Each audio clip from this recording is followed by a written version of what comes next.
दोस्तों, मेरा नाम है वेदश्रत त्रिवेदी और अपने कॉर्पोरेट अकाउंटिंग के सेशन को आगे बढ़ाते हुए आज यहाँ से हम लोग न्यूमेरिकल क्वेश्चंस पढ़ना शुरू कर देंगे। और आज पहला मेथड वैल्यूएशन ऑफ गुडविल में मैं आपको बहुत ही सरलता के साथ में समझाने वाला हूँ। तो बने रहिए लगातार हमारे साथ, और अगर चैनल पर नए हैं तो चैनल को सब्सक्राइब जरूर कर लीजिएगा, बेल आइकन को प्रेस कर लीजिए ताकि आने वाले वीडियोस नोटिफिकेशन आपको फटाफट मिल सके। हमारे चैनल कॉमर्स विद वेदशिरा पर आपको financial accounting, financial management, corporate accounting, income tax और मैनेजमेंट अकाउंटिंग में ratio analysis, fund flow statement, cash flow statement और ब्रेक इवन पॉइंट से रिलेटेड वीडियोस की कंप्लीट प्लेलिस्ट दी गई है डिस्क्रिप्शन बॉक्स में। यदि आपके लिए आवश्यक है या आपके किसी दोस्त, साथी, सहपाठी के लिए आवश्यक है तो उस तक इसको शेयर जरूर कर दीजिएगा मेरे भाई। तो चलिए स्टार्ट करते हैं आज का अपना ये सेशन, जहां पर हमको वैल्यूएशन ऑफ गुडविल में पढ़ना है एवरेज प्रॉफिट मेथड। क्या पढ़ना है? Average profit method. Okay, average profit method की जब हम लोग बात करते हैं तो यहां पर इसको दो पार्ट में डिवाइड कर दिया गया है। नंबर एक है जिसको कहते हैं simple average profit method, simple average profit method. Number दो पर है हमारा weighted average profit method. Simple average profit method और वेटेड एवरेज प्रॉफिट मेथड में डिफरेंस क्या है? ये वाला मेथड तब यूज किया जाता है जब हमारे प्रॉफिट लगातार लगभग एक ही जैसे चल रहे हों। अगर प्रॉफिट फ्लक्चुएट हुए हैं, मतलब कभी कम कभी ज्यादा, कभी बहुत कम ऐसा हो, तो इस दशा में वेटेड एवरेज प्रॉफिट का यूज किया जाना चाहिए। और अगर सिंपल सब कुछ चल रहा हो तो फिर सिंपल एवरेज प्रॉफिट का भी यूज किया जा सकता है।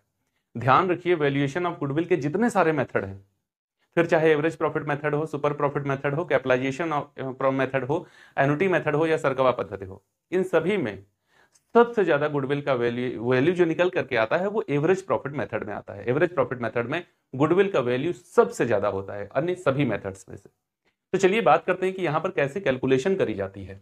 तो सिंपल एवरेज प्रॉफिट का मेथड का मतलब है हमको एक एवरेज प्रॉफिट चाहिए। क्या चाहिए? एवरेज प्रॉफिट चाहिए, है ना? एक एवरेज प्रॉफिट चाहिए। तो एवरेज प्रॉफिट कैसे निकालते हैं? Total profit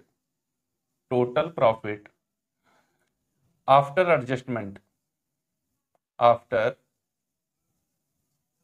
adjustment okay, upon number of years.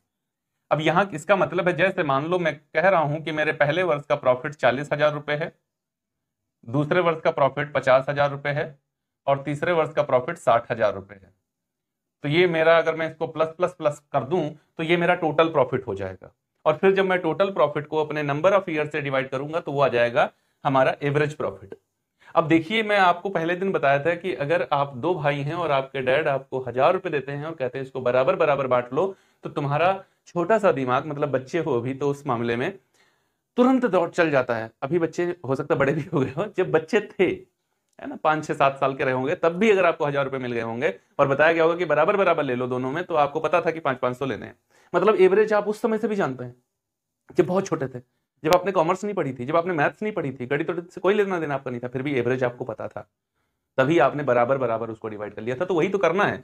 Total value number of candidates, वहां 1,000 रुपए थे, 2 लोग थे तो ऐसे बांट दिए थे। यहां पर इसको कर लेंगे तो 6, 5, 11, 4, 15, ये कितना हो गया मेरा? ये वैल्यू हो गई है हमारी 1.5 लाख रुपए। कितनी हो गई? 1.5 लाख रुपए की वैल्यू हो गई। इसको मैंने 3 से डिवाइड कर दिया तो ये आ गया 50,000 रुपए।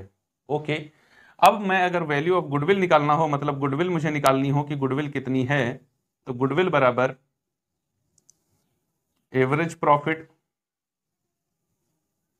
After adjustment into number of purchasing year, number of purchasing year. अब ये नंबर ऑफ परचेजिंग ईयर की एक बड़ी लंबी कहानी है कि आखिर क्या होता है नंबर ऑफ परचेजिंग ईयर। देखिए, मैं आपको कुछ भी यूं ही नहीं बताता, हर एक चीज के पीछे का क्या रीजन है, क्या लॉजिक है, वो आपको पता होना चाहिए, ऐसा मेरा मानना है। क्योंकि अगर आपको सीधा मैं ये बता दूं कि number of purchasing year question में दिया रहता है और उससे मल्टीप्लाई करके आप आंसर निकाल लीजिएगा, तो इसमें मैं क्या कर रहा हूं फिर?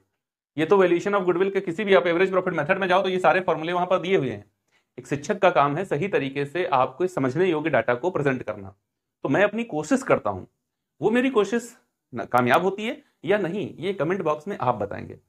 तो मैं रिक्वेस्ट करता हूं आपसे, अगर मेरा पढ़ाने का तरीका आपको अच्छा लगता हो और मेरी बताई गई बातें आपको वास्तविक रूप में सरलतापूर्वक समझ में आती हो, तो मेरे दोस्त कमेंट बॉक्स में आकर के आप कमेंट जरूर किया करें। आपका कमेंट हमें प्रेरित करता है और अधिक मेहनत करने के लिए। तो चलिए ठीक है, देखते हैं नंबर ऑफ परचेजिंग ईयर का मतलब क्या होता है, क्यों नंबर ऑफ परचेजिंग ईयर से मल्टीप्लाई देते हैं। जैसे सपोज दैट जब आपने गाड़ी पहली बार चलाना शुरू किया होगा, सीखा होगा आपने मोटरसाइकिल या कार पहली बार, तो आप देखते होंगे कि उसको जब जगह से लेकर चलते तो कभी क्लच पहले छूट, बाइक की अगर बात करें तो कभी क्लच छूट जाता है, एक्सीलेटर ऐसे डाउन पड़ा है, नहीं अटेंड कर पाए उसको सही से, कभी एक्सीलेटर ले लिया तो क्लच नहीं छोड़ पा रहे हैं, गाड़ी गर गर कर रही है, क्लच नहीं छूट पा रहा है तो वो खड़ी है अपनी जगह पे, कभी दोनों एक ही चीज साथ ऐसे खड़ी कर दी तो भी थोड़ी देर कूद के गई और उसके बाद बंद हो गई, गाड़ी चल नहीं रही थी। मतलब शुरुआत में गाड़ी को जगह से चलाना एक बहुत बड़ा प्रेशर होता था दिमाग के ऊपर। फिर धीरे धीरे करके आप वो सीखे क्लच कैसे छोड़ना, एक्सीलेटर कैसे छोड़ना, और गाड़ी ने स्पीड पकड़ी। एक समय ऐसा आया जब गाड़ी आप तुरंत जैसे ही स्टार्ट करते हैं, तुरंत गियर मारते हैं, क्लच और एक्सीलेटर तुरंत फटाफट कब हो जा रहा है आपको कुछ नहीं, मतलब सोचना ही नहीं पड़ रहा है। आप किसी से बात करते हो, अच्छा ठीक भाई मिलेंगे, फिर मिलेंगे, ठीक है भाई मिलते मिलते, और आपकी गाड़ी चल रही है। गाड़ी पे कोई फोकस नहीं था आपका, फिर भी चल रही थी, है कि नहीं। इसका मतलब है कि कोई भी कार्य जब हम शुरुआत करते हैं तो बहुत मेहनत करनी पड़ती है, और जब वो चल जाता है उसके बाद में उसमें मेहनत नहीं करनी होती, उसको मेंटेन रखना होता है सिर्फ। उसको अगर मेंटेन रख रहे हैं तो फिर आगे वो हमें प्रॉफिट देगा, और अगर गाड़ी चला रहे हैं तो आगे वो मेरे कंट्रोल में रहेगी। सिर्फ उसके ऊपर मुझे बहुत ज्यादा सोचना नहीं है, हाय अब क्या करना है, हाय वाय कुछ नहीं करनी है, आपको बस आराम से फ्रेश माइंड से एकदम चलाना है उसको, बस वो अपने आप चलती रहेगी, आपको पता ही नहीं चलेगा कैसे हो रहा है, सब कुछ अपने आप होता है कि नहीं होता है। मैं कोई हवा हवाई बातें नहीं कर रहा हूं ना, आपको खुद पता होगा, महसूस करिए, तो ऐसे ही होता है आपके साथ। तो जब गाड़ी चलाने के लिए ऐसा होता है तो यही प्रोसेस जब किसी व्यवसाय को प्रारंभ किया जाता है व्यवसायी के द्वारा, उस समय उसको करना पड़ता है। कस्टमर नहीं आ रहा, कभी माल नहीं आ पा रहा है, कभी क्वालिटी डैमेज गिर गई, कभी कुछ शुरुआत के दिनों में बड़ी प्रॉब्लम। लेकिन धीरे धीरे वो वैसे ही मेहनत लगातार प्रैक्टिस करता रहा, जैसे आपने लगातार प्रैक्टिस करके गाड़ी चलाना सीख लिया, बहुत ही स्मूथली अभी ड्राइव कर लेते हो, ठीक उसी तरीके से उसने बहुत लगन, बहुत परिश्रम, कठिन मेहनत के साथ में अपने व्यवसाय को संचालित कर लिया। वो चल पड़ा है। जब वो चल पड़ा तब कोई दूसरा व्यक्ति आकर के उस सीट पर बैठना चाहता है और व्यवसाय को वो संचालित करना चाहता है। अब इस दशा में अगर पहले वाला जिसने उस व्यवसाय को संचालित किया था वो व्यवसायी इस व्यवसाय को ऐसे ही छोड़ के चला जाए और उसको दे दे, तो दूसरा व्यवसायी जो सीट पर बैठेगा, क्या उसको उतना मेहनत, उतना परिश्रम, उतनी समस्याओं का सामना करना पड़ेगा जितना पहले वाले को करना पड़ा था? नहीं ना। वो तो स्मूथली ड्राइव होते हुए गाड़ी के ऊपर आया है, आराम से चल रहे व्यवसाय की सीट के ऊपर आया है। तो पहला वाला व्यवसायी अपने द्वारा की गई मेहनत को एस्टिमेट करेगा। क्या करेगा? एस्टिमेट करेगा कि कितने वर्षों की मेरी मेहनत है, कितने वर्षों की मेरी मेहनत है इस व्यवसाय को संचालित करने के पीछे, और उस प्रॉफिट के आधार पर कि जो तुम आज हमारे यहां आओगे तो तुम कितना औसत लाभ पाओगे, आज हमारे यहां आओगे तो कितना औसत लाभ पाने लगोगे, उसका मल्टीप्लाई दे दिया जाता है उस पुरानी मेहनत से जितने हमने कर ली है पहले से ही, दोनों का मल्टीप्लाई कर देते, कहते इतना रुपया हमको गुडविल का दे दो। बात समझे? इसीलिए इसको कहते हैं number of purchasing year. Number of purchasing year का मतलब है कि जो व्यवसायी अपना व्यवसाय छोड़कर जा रहा है, दूसरे को ट्रांसफर कर रहा है, वो व्यवसायी अपनी मेहनत, अपनी कठिन परिश्रम का मूल्य निर्धारित करता है कि कितने वर्षों की ये मेहनत थी, और उन वर्षों की संख्या से इस लाभ को मल्टीप्लाई देकर के एक वैल्यू निकलती है, उसी को हम गुडविल कहते हैं। अब बात आती है कि क्या क्वेश्चन में नंबर ऑफ परचेजिंग ईयर दिए रहेंगे? जी हाँ, हमेशा लगभग दिए रहेंगे। अच्छा, अगर कभी नहीं होंगे तो क्या करना चाहिए? अगर क्वेश्चन में नहीं हो तो मान लो जैसे मैं ये क्वेश्चन कर रहा हूं तो 3 वर्ष का प्रॉफिट है मेरे पास, 3 वर्ष का प्रॉफिट है, तो इस दशा में मुझे क्या करना चाहिए?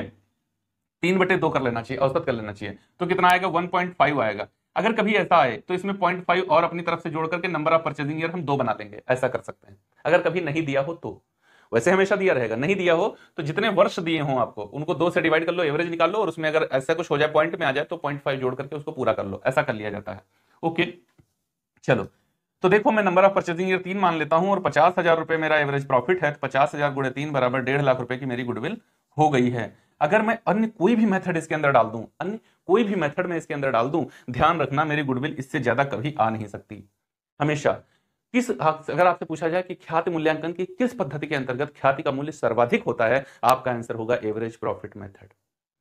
Super profit method, capitalization, annuity और सर्कवा, इनमें किसी में भी इससे ज्यादा वैल्यू आ नहीं सकती। क्यों नहीं आ सकती? क्योंकि उनमें सब में हम प्रॉफिट और जो एक नॉर्मल प्रॉफिट होता है उसके ऊपर की बात करते हैं, और यहाँ ओवरऑल प्रॉफिट के आधार पर हम लोग इसका वैल्यूएशन करते हैं। देखो, ओवरऑल प्रॉफिट के आधार पर इसका वैल्यूएशन करते हैं। तो देखो फॉर्मूला आपको उम्मीद है समझ में आ गया होगा। बहुत आसानी से दो फार्मूला होता है सिंपल एवरेज प्रॉफिट मेथड में। एवरेज प्रॉफिट निकालने के लिए टोटल प्रॉफिट आफ्टर एडजस्टमेंट चाहिए पर नंबर ऑफ ईयर्स, और गुडविल के लिए average profit into number of purchasing year, ऐसे करना होता है।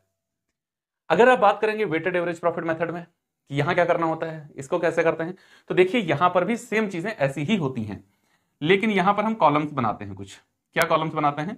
पहला कॉलम होगा हमारा ईयर का, ईयर्स होते हैं यहां पर जैसे 1 2 3 4 ऐसे, ठीक है ना। दूसरा कॉलम होता है हमारा प्रॉफिट का, जो भी प्रॉफिट होंगे वो यहां पर होंगे। फिर उसके बाद में हमारा टोटल होता है वेट का, कॉलम कौन सा होगा? वेट का। और लास्ट कॉलम हमारा होता है प्रोडक्ट का। प्रोडक्ट का मतलब होता है गुणनफल। गुणनफल क्या है? अगर मैं इसको x और इसको y मान लूं तो इसका मतलब होता है x into Y. Okay, product का मतलब क्या है? x इंटू वाई, वैसे y से नहीं, इसको w से प्रेजेंट किया जाता है, तो एक्स डब्ल्यू होता है यहां पर। ये वेट को हमेशा w से रिप्रेजेंट किया जाता है। प्रॉफिट का मतलब है जैसे मैं यहां पर कहूं 50,000, यहां मैं कहूं 80,000, यहां कहूं 40,000 और यहां कहूं 60,000, तो ये प्रॉफिट हो गया। अब बात आती है वेट कैसे दिया जाएगा। तो नंबर एक बात, वेट कैसे दिया जाएगा? क्वेश्चन में दिया रहेगा कि इस वर्ष को इतना, इस वर्ष को इतना, इस वर्ष को इतना, इस वर्ष को इतना, ऐसे आप वेट दे दीजिए।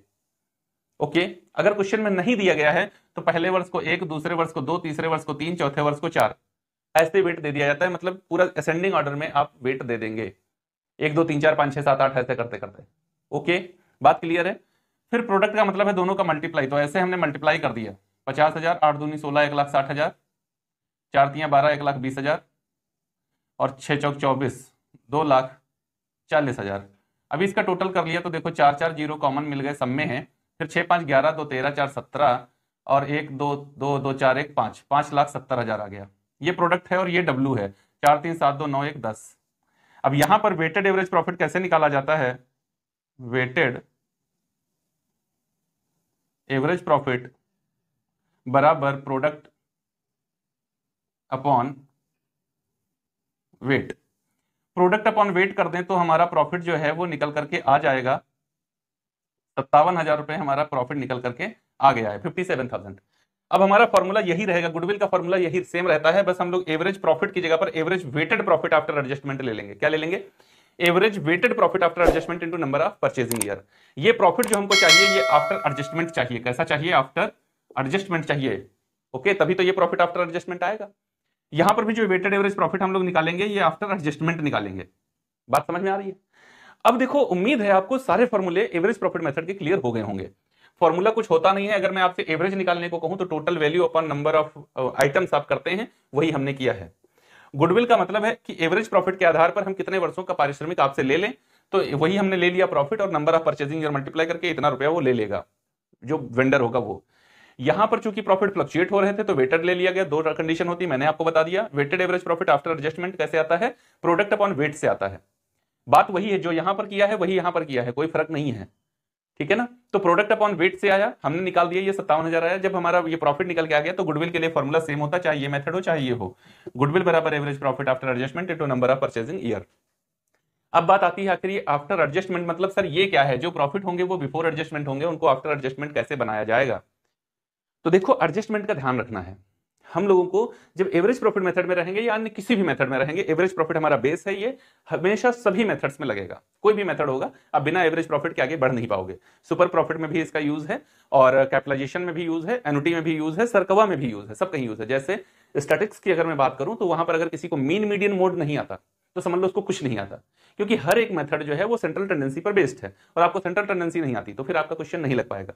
जैसे मैं कॉमर्स की अकाउंटिंग की बात करूं तो कॉमर्स में अगर किसी को जर्नल एंट्री और अकाउंटिंग पोस्टिंग नहीं आती, लेजर पोस्टिंग नहीं आती, तो वो कॉमर्स कभी नहीं सीख सकता, क्योंकि जर्नल एंट्री हर जगह पर होनी है, अकाउंटिंग बनने ही बनने हैं, तो वो नहीं जान सकता। ठीक इसी तरीके से वैल्यूएशन ऑफ गुडविल में अगर आपको एवरेज प्रॉफिट नहीं आता तो आप इसका वैल्यूएशन नहीं कर सकते, कोई भी मेथड इसके बिना लग नहीं सकता।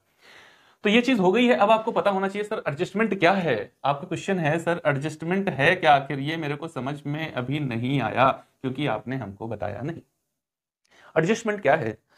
कई बार व्यवसाय में अनेक सारी गतिविधियां होती रहती हैं, उन गतिविधियों का हमारे प्रॉफिट पर इफेक्ट होता है, तो हमें देखना है कि अगर इफेक्ट हुआ है या इफेक्ट नहीं हुआ है। कई बार क्या होगा कि नहीं होना था फिर भी हो गया, कई बार होना था लेकिन नहीं हुआ। तो इन चीजों को, इन विसंगतियों को दूर कर देना है हमको, बस यही एडजस्टमेंट है। क्या क्या विसंगतियां होती हैं? कई बार आपको नॉन रिकरिंग लॉसेस हो जाते हैं। Non recurring losses non recurring मतलब अनावर्ती हानियां, अनावर्ती हानियां जो बार बार होने की प्रकृति नहीं है जिनकी, जैसे आग लग जाए, चोरी हो जाए, बाढ़ आ जाए, ये भूकंप आ जाए, प्राकृतिक आपदाएं रोज रोज होती हैं नहीं। अब मान लो किसी वर्ष आपके यहां बाढ़ आ गई थी और इसकी वजह से आपका बहुत सारा माल जल करके, माल आपका बाढ़ में बह करके नष्ट हो गया था, पानी में बह गया था, और जो लॉस हुआ उसको आपने पीएल में लिख दिया, तो उस पीएल में लिखने की वजह से आपका प्रॉफिट कम हो गया।